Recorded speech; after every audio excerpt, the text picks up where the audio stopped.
Welcome to Orbis Corporation. We are a reusable, recyclable packaging company.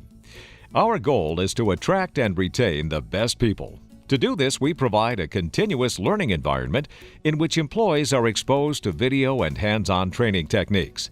Today, you'll be viewing an instructional training video to provide you with important information on the proper gluing procedure. During this video, you'll be given an overview of the equipment, required safety protection, operation, and application procedure. This will be followed by peer training on the production floor to allow for direct application of your training.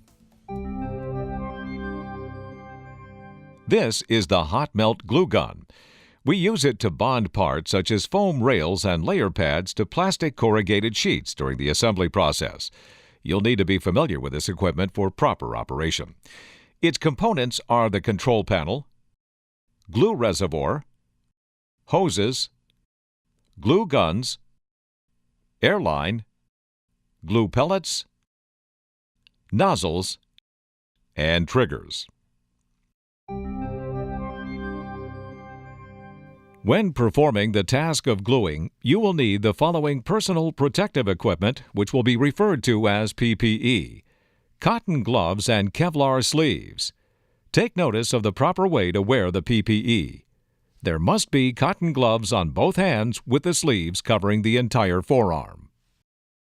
When PPE becomes worn out or no longer has the proper fit, you are responsible to obtain replacements through the vending machine.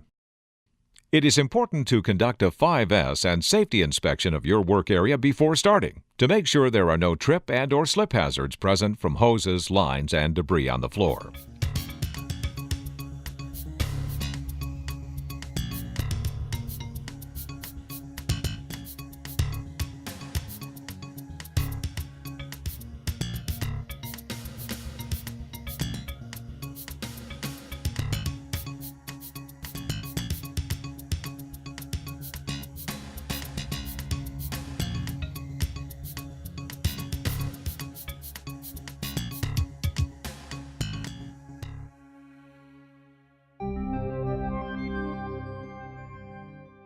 Before using the glue gun, you'll need to review the equipment settings to ensure that it's at maximum operating capacity.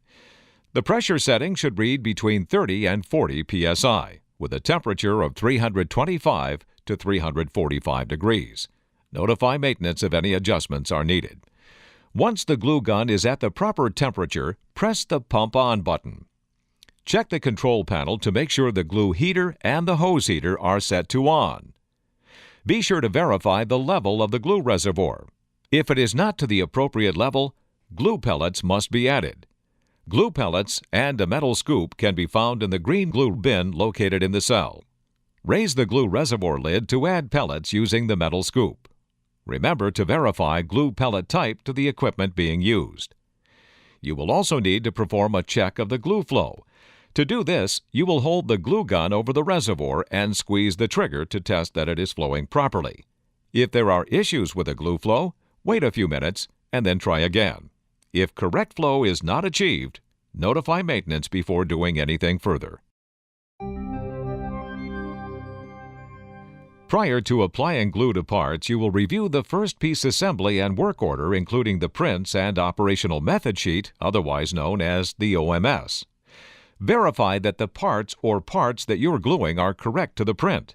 If the parts or materials do not match, notify your supervisor. Align the parts for ease in gluing. For small foam blocks or narrow parts such as 1-inch foam rails, it is best that you leave the glue gun in the holder and bring the top of the part to the nozzle. Apply glue while moving the part in an upward motion.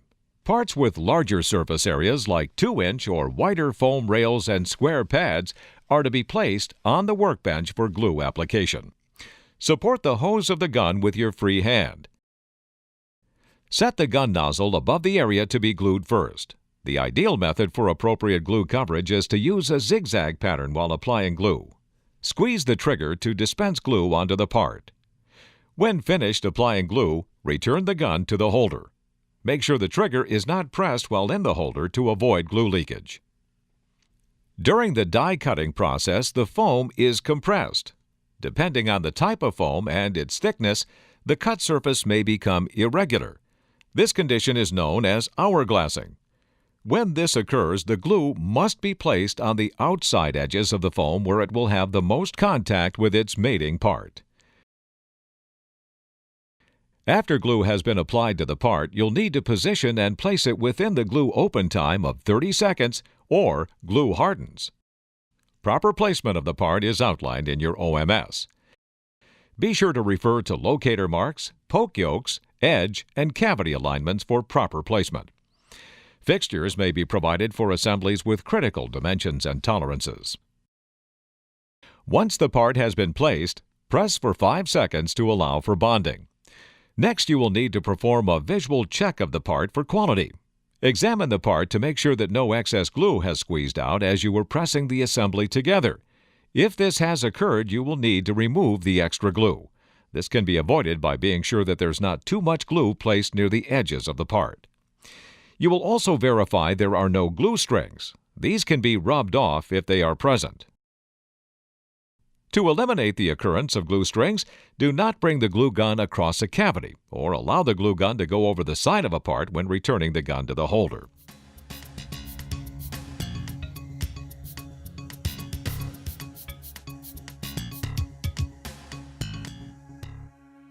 Following this, inspect the part for the correct orientation, as rails can sometimes be placed in a reversed or an upside-down manner.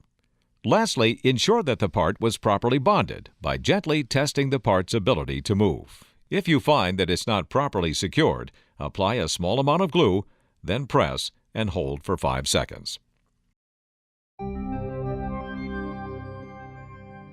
When the glue gun is not in use, press the Pump Off and System Setback buttons. This lowers the temperature of the melted glue, which minimizes charring. Clean any excess glue from the outside of the system.